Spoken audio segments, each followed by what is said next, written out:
Hoje nós estamos trazendo aqui um grande tema, né? Eu sempre digo que falar sobre escravidão no Brasil é realmente a gente tratar de um tema central sobre a formação da sociedade brasileira.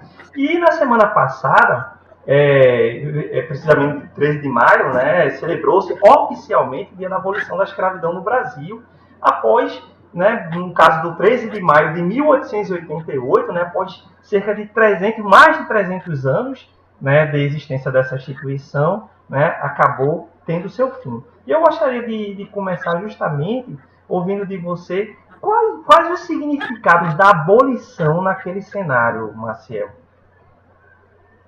Olha, naquele cenário, vamos tentar falar sobre vários cenários. Imediatamente, 13, 14, 15, nos dias, né, próximos ao evento, houve realmente festividades, houve realmente uma ideia de congraçamento nacional. Parecia que o país estava se reconciliando, né? Parecia que havia uma mudança enorme em curso, no sentido de progresso, no sentido de melhoria da vida, tal. Houve bebedeiras, houve manifestações de alegria, de júbilo, aquilo tudo que é normal que aconteça imediatamente no evento, né? Então, isso é o que eu chamo de um significado imediato. Para muitos, aquela situação é para tomar uma bebedeira, era para não voltar para o engenho naquele momento, era para não voltar para a mão, né, para a mão de seus antigos seguidores, e tem significados para os diversos agentes naquele contexto. Eu consigo listar pelo menos 3 significados que eu queria conversar aqui. O primeiro é aquele que já é muito famoso, é aquele da ideia de dádiva, né?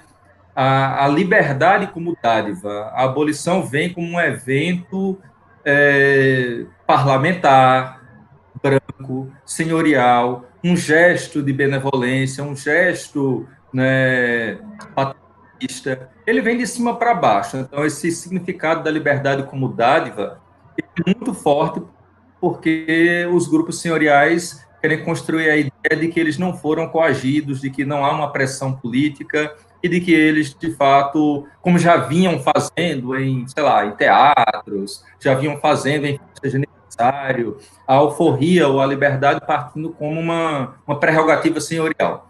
Essa narrativa é bem conhecida, ela é bem forte, ele é construído pelos próprios agentes do período, e isso entrou um pouco pela nossa memória do 13 de maio. Né? É uma narrativa extremamente forte. Parecia que era, né, uma dimensão meramente jurídica, formal, o Estado brasileiro. O dois, se você olhar direitinho, o Estado ele mesmo, né? Ele foi cúmplice da escravidão por décadas, décadas e décadas, né? Vamos pensar o Estado brasileiro independente, né? O Estado-nação. Ele foi cúmplice décadas e décadas e, de repente, em algum momento, ele resolveu que aquilo ali tinha que regenerar o país, que realmente a escravidão era um mal, era um veneno e precisava ser, né, extirpado. Essa narrativa ela está no Rui Barbosa, por exemplo, ela está, de certa maneira, também na narrativa do Joaquim Nabuco, inúmeros parlamentares, inúmeras mulheres abolicionistas, ativistas, mulheres brancas, letradas, tal. É uma narrativa desse grupo. Bom, não é à toa que tem aquele episódio célebre de Rui Barbosa, vamos apagar a nódoa da escravidão, destruindo alguns documentos. Criou-se um mito em torno disso, obviamente que tem documento demais, assim, e sempre é bom, tem muitos documentos. É um mito dizer que Rui Barbosa acabou com os documentos, não é isso. Mas ele tinha alguns documentos específicos que eram prometedores, porque eram documentos que poderiam dar o direito aos antigos senhores de pedirem indenização. Então, ele vai lá e, pontualmente, alguns documentos da Tesouraria da Fazenda. Não era a quantidade de documentos que tem, não. Que bom, né? Então, essa narrativa é uma narrativa complicada, porque você tem inúmeras formas de resistência que foram protagonizadas, e há protagonismo de homens e mulheres negros na própria abolição, no 13 de maio, como há um protagonismo também em diversas lutas anteriores. Bem, é bizarro você chega no site da Fundação Palmares e ver 3.300 unidades quilombolas espalhadas pelo país inteiro, Pará, Rio Grande do Sul, Mato Grosso, Pernambuco, Bahia, São Paulo, Rio de Janeiro, e você dizer, bom, esses quilombos surgiram de resistência, sem protagonismo de homens e mulheres negros, né? Então, essa narrativa, ela tem esse imenso furo, é uma narrativa que a gente não deve endossar, mas essa narrativa era forte, acho uma narrativa oficial, digamos assim, né? Só que essa narrativa, ela tenta fixar lugares sociais e raciais para homens e mulheres negros naquele momento. Não é uma, né? A elite parece ser protagonista de tudo. Ela escraviza, ela liberta e ela civiliza e ela tenta controlar essa população. Uma narrativa muito da memória, né, das historiais. Há uma segunda também narrativa interessante, que é a narrativa do golpe de Estado.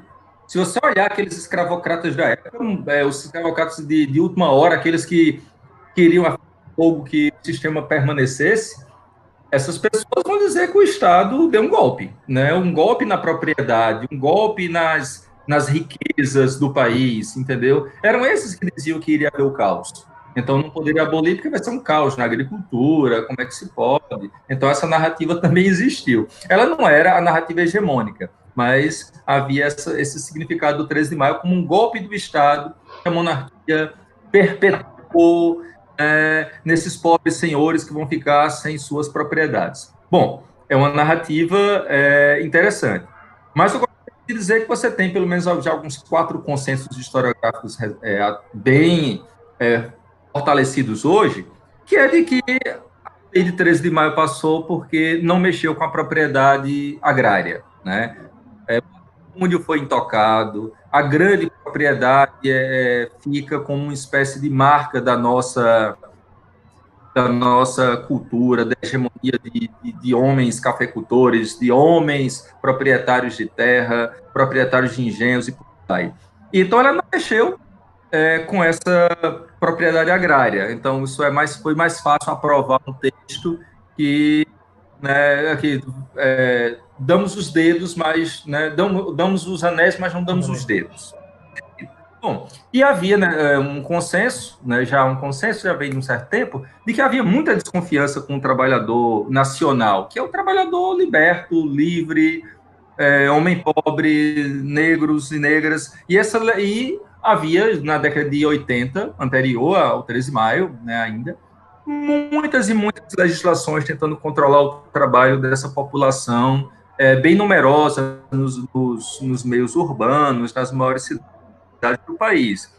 Então, assim, o Estado dizia, não, a gente vai controlar a população, a gente vai ter um trabalho livre organizado, não é um trabalho livre de cada um faz o que quer, é um trabalho livre com controle rivais e controles policiais, né? Na época o controle era meter a polícia. Bom, então esse é um segundo ponto também, o primeiro da abolição que não mexe na propriedade agrária, o segundo da abolição que é antecedida, né, de inúmeras regulamentações do trabalhador, e também a noção de que inaugura uma era de igualdade. Então, a gente já não se tem essa ilusão de que imediatamente após o 13 de maio já temos o cidadão, né? Todos são livres, então todos são automaticamente cidadão. Várias coisas já são consenso. Essa elite abolicionista, ela pode ser abolicionista e pode ser também racista, a gente sabe disso, expressar posicionamentos racistas. A gente já tem alguns consensos de que havia muita desconfiança sobre os libertos, de que não foi uma cidadania ferida simplesmente por um documento legal, e que os lugares raciais vão ser ainda mais fortalecidos ao longo da República. Entendeu? Vai ter fortalecimento.